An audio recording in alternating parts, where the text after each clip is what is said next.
بسم اللہ الرحمن الرحیم الحمد للہ علی جمیع آلائہ والصلاة والسلام علی سیدنا ومولانا محمد وآلہ وأولیائہ اما بعد فأعوذ بالله من الشيطان الرجيم بسم الله الرحمن الرحيم واصبر وما صبرك إلا بالله ولا تحزن عليهم ولا تك في ضيق مما يمكرون ان اللہ مع الذین اتقوا والذین هم محسنون صدق اللہ العظیم۔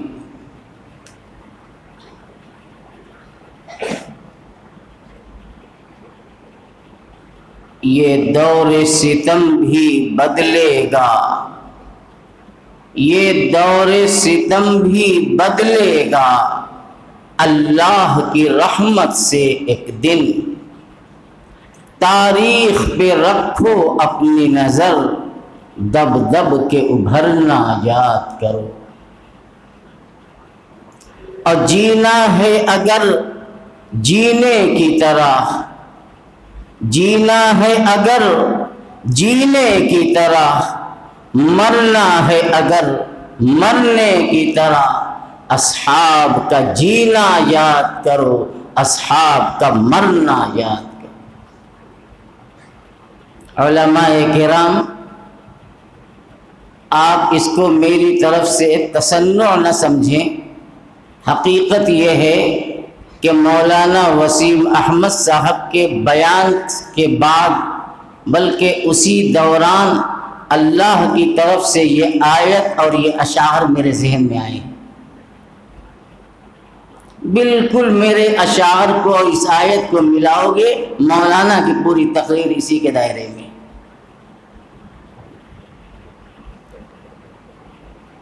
قبل اس کے کہ میں اپنی طرف سے آپ کے سامنے کچھ گزارشات پیش کروں، میرے عزیز مولانا عمار یاسر نے نظامت کے دوران دو باتیں رکھی ہیں اور مجھے زیر بار کیا ہے، اور انشاءاللہ میں دونوں سے متعلق آپ کے سامنے، ہمارا آپ کا سب کا اس میں فائدہ ہے، میں کچھ وضاحت کرنا چاہتا ہوں۔ پہلی بات تو یہ ہے کہ مولانا موصوف نے اپنی تمہیدی گفتگو میں جب مجمع کن تھا بڑی اچھی بات کہی تھی بخاری شریف کی ایک حدیث کے حوالے سے، اور ان کی یہ بات مجھے بڑی اچھی لگی۔ حدیث سنائی تھی انما الاعمال بالنیات وَإِنَّمَا لِإِمْرِئٍ مَّا نَوَىٰ فَمَنْ كَانَتْ هِجْرَتُهُ إِلَىٰ دُنْيَا يُصِيبُهَا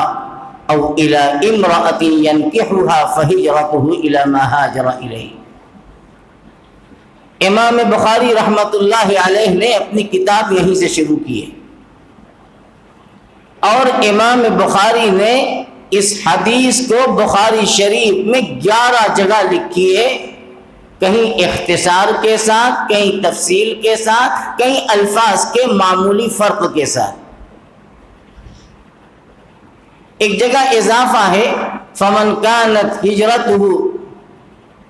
إِلَىٰ دُنْيَا يُصِيبُهَا، اور اسی کے ساتھ یہ ہے کہ فَمَنْ كَانَتْ هِجْرَتُهُ إِلَى اللَّهِ وَرَسُولِهِ فَهِجْرَتُهُ إِلَى اللَّهِ وَرَسُولِهِ، یہ بھی ہے،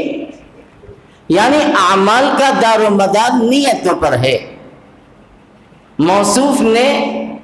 یہی اسی کو بنیاد بنا کر کہا کہ ہم پہلے اپنے دل کو ٹٹولیں کہ ہم آئے ہیں یہاں کن مقصد کو لے کر۔ اگر ہمارا مقصد پاکیزہ ہے، اخلاص اور نیک نیتی کے ساتھ اور اس جذبے کے ساتھ آئے ہیں کہ ہمارے علماء کرام جو بیان کریں گے ہم ان کو دل کے کانوں سے سنیں گے اور اپنی دامن میں گرہ لگا کر اپنی زندگی کا حصہ بنائیں گے، ہمارا کہنا بھی سوارت، آپ کا سننا بھی سوارت۔ اور اگر ایک رسمی تکمیل ہے تو پھر تو اس سے اچھا تھا کہ عشاء پڑھ کے سو جاتے اور فجر کی جماعت کے لیے باجماعت نماز ادا کرتے، اٹھ جاتے۔ تو اس لیے اب تو مجلس اختتام کے سرے پہنچ گئی ہے، اس لیے میرے بھائیوں یہ بات انہوں نے بڑی اچھی کہی، لیکن اسی کے ساتھ موصوف نے ہجرت کی فضیلت بیان فرمائی کہ ہجرت کتنی بابرکت اور اللہ کی طرف سے اس پر کتنے وعدے ہیں کہ الہجرت تہدم ما کان قبلہا۔ بڑی اچھی بات ہے کہ ہجرت اللہ کے نزدیک ایسی پسندیدہ عبادت ہے کہ پچھلی گناہیں اس سے درگزر ہو جاتی ہیں، پچھلی خطائیں معاف ہو جاتی ہیں۔ میرے عزیزو ایک بات یاد رکھو، حدیث پاک میں نیک عمل کے بدلے جن گناہوں کی معافی کے وعدے کیے گئے ہیں ہمیشہ اس سے صغائر مراد ہوتے ہیں، کبائر نہیں مراد ہوتے۔ چھوٹی چھوٹی گناہیں اللہ جل جلالہ بندوں کے نیک اعمال کے صدقے میں درگزر فرما دیتے ہیں۔ اللہ فرماتے ہیں قرآن میں بھی ان الحسنات یذہبن السیئات، اچھائیاں برائیوں کو لے کر چلی جاتی ہیں۔ اس لیے ہجرت پر جن گناہوں کی معافی کی خوشخبری سنائی گئی ہے صغائر ہیں، کبائر نہیں ہیں، حقوق نہیں ہیں۔ حق جب تک حقدار کو ادا نہ کرو گے تم چاہے جتنی نمازیں پڑھتے رہو اللہ کے یہاں سے درگزر نہیں ہوگا، معاملہ صاف نہیں ہوگا جب تک حقدار کو اس کا حق نہ دے دو یا اس کو خوش دلی کے ساتھ راضی کر کے معاف نہ کرا لو۔ میں اسی کے ساتھ ایک بات اور جوڑتا ہوں، ہجرت کے ساتھ ساتھ امام بخاری علیہ الرحمہ نے اس جملے کو بھی ذکر کیا ہے آقا مدنی علیہ الصلاۃ والسلام کا کہ المہاجر من ہاجر ما نہی اللہ عنہ۔ ہجرت اتنے عظیم اجر و ثواب اپنے اندر رکھتی ہے، لیکن اصل میں مہاجر کون ہے؟ اللہ کے نبی فرماتے ہیں کہ مہاجر اصل میں وہ ہے جو اللہ کی منع کی ہوئی باتوں سے اپنے آپ کو بچائے۔ اصل مہاجر وہ ہے منہیات، منکرات، معاصیات اور دیگر ایسے کام جس سے اللہ اور اس کے نبی ناراض ہوتے ہیں، اگر آدمی اپنے کو اس سے بچا لے، آقا مدنی علیہ السلام فرماتے ہیں کہ اصل میں مہاجر وہ ہے۔ حضرات محدثین نے یہاں پر بڑی اچھی بات لکھی ہے، فرمایا کہ آقا علیہ السلام نے فرمایا المہاجر من ہاجر ما نہی اللہ عنہ وفی روایت ما نہی اللہ عنہ ورسولہ۔ مہاجر وہ ہے جو اللہ کی منع کی ہوئی باتوں سے رک جائے۔ محدثین لکھتے ہیں کہ اس میں ایک طرف مہاجرین صحابہ کو تنبیہ ہے تو دوسری طرف غیر مہاجرین صحابہ کو خوشخبری بھی سنائی گئی۔ مہاجر وہ صحابہ کرام جنہوں نے مکہ مکرمہ کو ایمان کی نسبت پر چھوڑا اور ایک غریب الوطنی کی زندگی یثرب جس کا نام تھا بعد میں مدینہ پاک و مدینہ طیبہ بنا، وہاں جا کر اپنا سب کچھ وہیں بنا لیا، انہیں مہاجر کہا جاتا ہے۔ تو مہاجرین صحابہ کو نبی کریم علیہ السلام نے اس جملے میں تنبیہ فرمائی ہے کہ اے مہاجرین صحابہ، تم اس بات پر مطمئن مت ہو جانا کہ ہم نے تو مکہ سے ایمان کو لے کر مدینہ ہجرت کر لی، اب ہماری ساری خطائیں معاف، اب بے فکر ہو کر مت بیٹھ جانا۔ دیکھو اصل مہاجر وہ ہے جو منہیات کو، اللہ کی منع کی ہوئی چیزوں سے بچ جائے، اصل مہاجر وہ ہے۔ اور انصار مدینہ یا وہ صحابہ کرام جنہوں نے فتح مکہ کے بعد ایمان قبول کیا تھا، ان کے لیے اس حدیث کے اندر بڑی خوشخبری سنائی گئی، اس لیے کہ صحابہ کرام میں وہ جنہوں نے فتح مکہ کے بعد ایمان میں داخل ہوئے تھے، جو انہیں بڑا قلق تھا کہ کاش ہم بھی پہلے ایمان لائے ہوتے اور نبی پاک علیہ السلام کی معیت میں ہمیں بھی ہجرت کرنی پڑتی تاکہ اس فضیلت کو ہم حاصل کرتے۔ آقا مدنی علیہ السلام نے ان حضرات صحابہ کو یہ خوشخبری سنائی کہ اگر تم نے ہجرت نہیں کی اور فتح مکہ کے بعد اعلان ہو گیا کہ لا ہجرت بعد الفتح، اب فتح مکہ کے بعد ہجرت کی ضرورت نہیں، اس لیے کہ مدینہ بھی دار الاسلام اور مکہ بھی دار الاسلام، اس لیے اے میرے صحابہ جنہوں نے ہجرت نہیں کی ہے وہ مایوس نہ ہو، اصل مہاجر وہ ہے جو منہیات سے رک جائے اور اللہ کی بتائی ہوئی چیزوں پر اور اس اللہ کی دکھلائی ہوئی شاہراہ پر اپنے آپ کو لگا لے، وہ اپنے عمل کے ذریعے ہجرت کا ثواب پا سکتا۔ محدثین نے یہ دونوں باتیں لکھی ہیں۔ تو مہاجر یا غیر مہاجر اصل میں یہ ہے کہ ہم اب بندے ہیں تو بندگی کا تقاضا یہ ہے کہ حکم خداوندی کے آگے اور سنت رسول اللہ کے آگے ہم اپنے آپ کو ڈال دیں اور اسی پر عمل کریں، بس یہی اصل میں جو ہے مومن کامل ہونے کی نشانی۔ عزیز موصوف نے دوسری تقریر کے بعد بڑی اچھی بات کی طرف توجہ دلائی تھی، مجھے بہت اچھی لگی، اس لیے کہ رد رافضیت تو میرا موضوع ہے، خاص موضوع ہے میرا، لیکن میں بولوں گا نہیں آج۔ ایک بات انہوں نے کہی کہ عام طور سے ہمارے علماء بھی، عوام تو عوام، خواص بھی حضرات حسنین رضی اللہ عنہما کا نام لیتے ہیں تو کہتے ہیں امام حسن اور امام حسین یا امام عالی مقام، ایک تکیہ کلام سا بن گیا ہے۔ ان کی اس بات کو سن کر پہلے میں اپنے عزیز کو ایک شعر سناتا ہوں۔ شاعر نے کہا ہے کہ کچھ اس ادا سے کرشمے دکھائے جاتے ہیں، ادا شناس بھی دھوکہ کھائے جاتے ہیں۔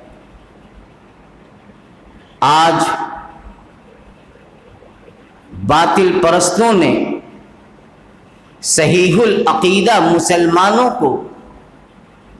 اپنی تلبیسات،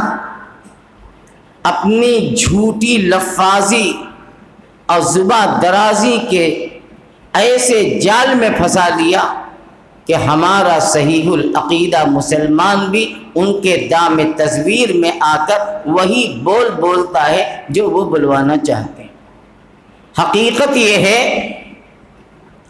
کہ یہ امام حسن، امام حسین، امام زین العابدین، امام باقر، امام حسن عسکری، امام موسیٰ کاظم، امام مہدی وغیرہ، یہ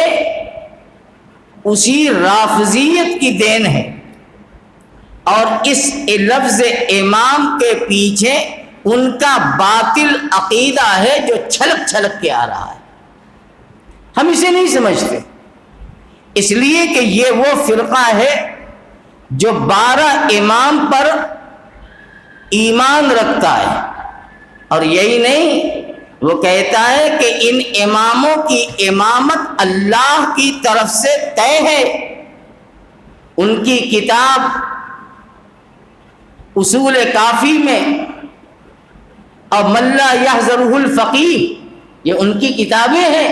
بڑی مذہبی بنیادی کتابیں ہیں، لیکن ان لوگوں نے اپنی مذہبی کتابوں کو چھپا رکھا ہے اسی طرح سے جیسے کہ حضرت مہدی کو چھپا رکھا، اس لیے کہ باطل کے اندر ہمت نہیں ہے کہ کھل کے آوے۔ ان کی کتاب میں یہ لکھا ہے کہ اللہ نے ایک بند لفافہ جبریل کو دیا ہے، اور جبریل وہ بند لفافہ اللہ کے نبی کے پاس لے کر آئے ہیں، اور نبی نے جب اس لفافے کو کھولا تو اس میں 12 امام کے یہ نام تھے، یعنی یہ منزل من اللہ ہے، اللہ کی طرف سے طے شدہ یہ امام ہے۔ اور عقیدہ امامت کا مطلب ان کا یہ ہے، یعنی یہ اپنے امام کو وہی رتبہ دیتے ہیں جو اہل سنت والجماعت حضرات انبیاء علیہم السلام کو دیتی ہیں۔ یعنی جیسے انبیاء اکرام معصوم ہیں، ہمارے امام بھی معصوم ہیں، جبکہ اہل سنت کا عقیدہ یہ ہے کہ عصمت انبیاء صرف حضرات انبیاء کے ساتھ خاص ہے۔ ہم تو صحابہ کرام کی مقدس جماعت کو، ایسی پاکیزہ جماعت جس کے کردار اور جس کی زندگی کو مختلف پیرائے میں آپ سن رہے تھے، ہم تو اس مقدس جماعت کے بارے میں بھی عصمت کے قائل نہیں، ہم یہ کہتے ہیں کہ صحابہ معصوم نہیں ہیں، صحابہ محفوظ ہیں۔ بتقاضا بشریت اگر کچھ سرزد ہو گئی تو اللہ نے ان کی پیشگی مغفرت فرما دی، اور اللہ نے سب کے بارے میں اعلان کر دیا وَكُلًّا وَعَدَ اللَّهُ الْحُسْنَى، اللہ نے ہر صحابی کے لیے جنت کا وعدہ کر دیا، ہر صحابی جنتی۔ ہم ان کی ان زندگی کے اس پہلو کو نہیں چھیڑیں گے۔ ہمارے اکابر فرماتے ہیں کہ مشاجرات صحابہ کو نہیں زبان پہ لانا ہے، ہم چپدی کے شوربے، ہماری حیثیت کیا ہے؟ جو جماعت بعد الانبیاء سب سے برگزیدہ جماعت ہے، چشم فلک نے آسمان کے نیچے اور زمین کے اوپر ایسی مقدس ستودہ صفت جماعت کو نہیں دیکھا ہے۔ ہم ان کے بارے میں وہی بات کہتے ہیں جو قرآن ان کے بارے میں کہتا ہے، جو نبی ان کے بارے میں کہتے ہیں وعد اللہ الذین آمنوا وعملوا الصالحات منہم مغفرۃ واجرا عظیما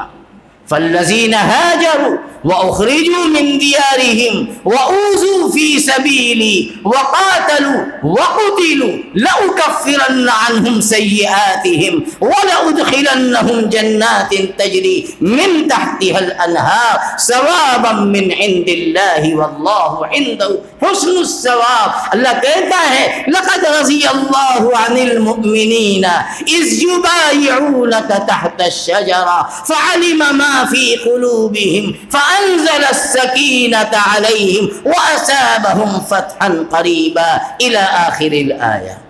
کتنی آیتیں؟ 100 آیتیں سنا سکتا ہوں عظمت صحابہ سے متعلق۔ اللہ نے وعدہ کیا ہے اور اللہ ان کو خوشخبری دے رہا ہے، اس کے باوجود ہمارا عقیدہ یہ ہے کہ صحابہ محفوظ ہیں، معصوم نہیں ہیں، اللہ نے انہیں معاف کر دیا۔ تو میں عرض یہ کر رہا تھا کہ عقیدہ امامت یہ روافض کا بنیادی عقیدہ ہے اور نبی کے برابر دیتے ہیں، یعنی میں بات لمبی ہو جائے گی، ایک ہے تولا اور ایک ہے تبرہ، اور یہ ان کے بنیادی عقائد میں شامل ہے۔ اسی لیے انہوں نے حضرت حسن کے ساتھ، حسین کے ساتھ، زین العابدین کے ساتھ، امام باقر حضرت باقر کے ساتھ اور دوسرے لوگوں کے ساتھ امامت کا لفظ شامل کیا، اور ہمارا بھائی بھی اسی امامت کی رٹ لگائے چلا آ رہا ہے۔ یہ شیعوں کی دین ہے۔ کبھی آپ نے آج تک سنا کہ امام ابو بکر، کبھی آپ نے سنا کہ امام عمر، امام عثمان، یعنی وہ ابو بکر عمر؟ کیا میں بتاؤں آپ کو کہ ابو بکر عمر کیا ہے؟ حضرات حسنین ابو بکر عمر کی گود کے کھیلے بھائی، آقائے مدنی حضرت محمد صلی اللہ علیہ وسلم نے ایک موقع پر ارشاد فرمایا ہے کہ سیدہ کہول اہل الجنہ ابو بکر عمر. جس طرح سے حضرات حسنین کے بارے میں آقا نے فرمایا، ابھی مولانا ذکر کر رہے تھے کہ سیدہ شباب اہل الجنہ، جنت کے جوانوں کے سردار ہیں حضرات حسنین رضی اللہ عنہما. تو حضرت ابو بکر عمر کے بارے میں آقا نے فرمایا کہ جنت کے ادھیڑ عمر کے سردار ابو بکر عمر ہیں، اور حضرات حسنین جب دنیا سے گئے ہیں تو ادھیڑ عمر کے پہنچ چکے تھے. تو حضرات حسنین جنت میں جوانوں کے سردار ہیں، اور حضرات حسنین کے سردار ابو بکر عمر. کیا مقام ہے حضرات شیخین سیدنا ابو بکر عمر رضی اللہ تعالی عنہما کا. لیکن کبھی آپ نے نہیں سنا کہ امام ابو بکر، امام عمر، امام عثمان. لیکن ان لوگوں کے ساتھ یہ شیعوں کی دین ہے اور یہ ان کی تلبیسات ہیں، اور انہوں نے ہمارے بھائیوں کے اور صحیح العقیدہ کے دماغ کو خراب کیا اور انہیں بہکایا، اور اچھے اچھے لوگ امام حسن امام حسین کہتے ہیں. عزیزم کو تو ایک بات اور کہنی چاہیے تھی، انہوں نے تو اتنے ہی پہ اکتفا کر لیا. یہ صرف امام حسن یا امام حسین نہیں کہتے، امام کاظم، امام زین العابدین نہیں کہتے، لگاتے ہیں پیچھے علیہ الصلوۃ والسلام. امام حسن علیہ السلام، امام حسین علیہ السلام کہتے ہیں. میرے بھائیو علماء سے پوچھو کہ کچھ ایسے القاب ہیں، عظمت کے الفاظ ہیں جو انبیاء کے ساتھ خاص ہیں، کچھ وہ ہیں جو صحابہ کے ساتھ خاص ہیں، کچھ وہ ہیں جو اولیاء امت اور صحابہ کے بعد والوں کے ساتھ خاص ہیں. یعنی ہم تابعین کو کبھی رضی اللہ عنہ نہیں کہتے، ہم تبع تابعین ائمہ مجتہدین کو رضی اللہ عنہ نہیں کہتے، اس لیے کہ اللہ نے رضی اللہ عنہ کا تمغہ اور اعزاز اور یہ افتخار دیا ہے حضرات صحابہ کو کہ رضی اللہ عنہم ورضوا عنہ. یہ اعزاز یہ خاص ہے حضرات صحابہ کے. اور علیہ الصلاۃ والسلام یا صلی اللہ علیہ وسلم یہ وہ اعزازی جملہ ہے جو مخصوص ہے حضرات انبیاء علیہ السلام کے ساتھ. کبھی ہم نے حضرت ابو بکر علیہ السلام نہیں کہا، حضرت دوسرے صحابہ کے ساتھ علیہ السلام نہیں لگایا. ہاں حضرت عیسیٰ کا ذکر آیا، حضرت موسیٰ کا ذکر آیا، ابراہیم کا ذکر آیا، یوسف کا ذکر آیا، داؤد و سلیمان کا ذکر آیا، حضرت نوح حضرت سیس کا ذکر آیا، حضرت ہارون اور حضرت ادریس کا ذکر آیا. ہم نے سب کے ساتھ بڑے شوق سے کہا علیہم الصلاۃ والسلام. یہ ہم نے کہا اس لیے کہ یہ ان کے ساتھ خاص ہے. لیکن وہی عقیدہ عصمت کا عقیدہ جو ان رافضیوں کے یہاں ہے، انہوں نے حضرات حسنین اور بعد کے لوگوں کے ساتھ علیہ الصلاۃ والسلام لگایا. یہ بھی ان کی طرف سے ایک تلبیس ہے، ایک دھوکہ دھڑی ہے. ہمیں آپ سب کو ان چیزوں کو ذہن میں رکھنا چاہیے، اس لیے کہ پھر میں وہی شعر پڑھتا ہوں جو میں نے پڑھا تھا کہ کچھ اس ادا سے کرشمے دکھائے جاتے ہیں، ادا شناس بھی دھوکہ کھائے جاتے ہیں. لیکن انشاءاللہ میں سمجھتا ہوں کہ اگر آپ نے علماء سے اپنے رابطے کو استوار مستحکم رکھا اور علماء کی مجالس میں آپ آتے رہے، ان دینی اجتماعات میں شرکت کو اپنے لیے سعادت سمجھتے رہے، تو انشاءاللہ اب تو میں بوڑھا ہو چلا، یہ جوان ہیں جو آپ کی صحیح رہنمائی کریں گے. اللہ ان بچوں کو عافیت، صحت، درازی عمر، علم و عمل کی دولت سے مالا مال فرمائے. وآخر دعوانا ان الحمد للہ رب العالمین.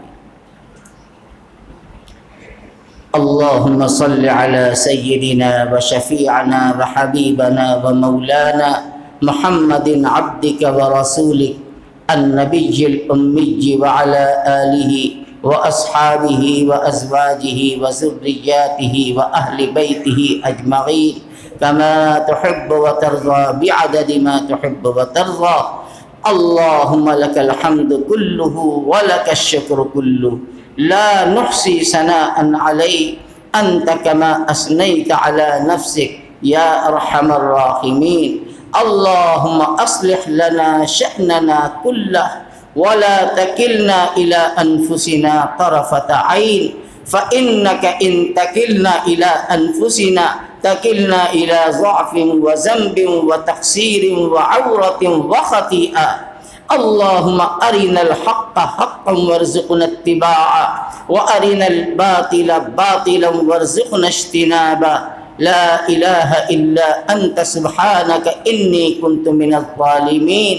اللهم آمنا في أوطاننا وسائر بلاد المؤمنين يا رب العالمين